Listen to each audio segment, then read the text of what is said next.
Hello, for today's video is how to delete Google search history on Android. When you search on Google with web and app activity turned on, Google saves activity like you search history to your Google account. We use your saved activity across Google services to give you more personalized experience like app and content recommendation. In My Activity, you can delete search history saved to your Google account. Manage search settings like what activity Google saves and when Google auto-deletes your history. So to delete your search history, it's important that if you delete search history that's saved to your Google account, you can't get it back. You can delete a specific activity or delete your search history from a specific day, a custom date range, or all time.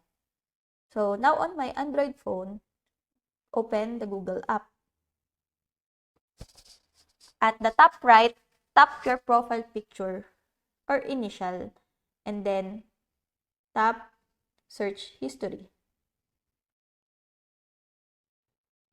Choose the search history you want to delete. You can choose from all your search history. Above your history, tap delete down arrow. Then you can delete all time, a specific period, and then delete custom range.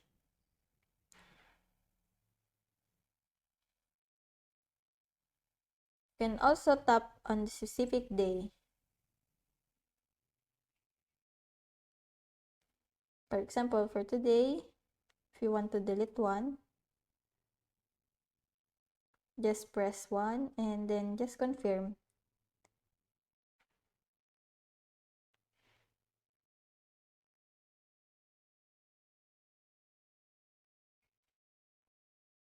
So the deletion is now complete. So that's it. I hope that this video helps. If you have any questions or comments, kindly put it in the comment section below. And if not, don't forget to subscribe and like. Thanks!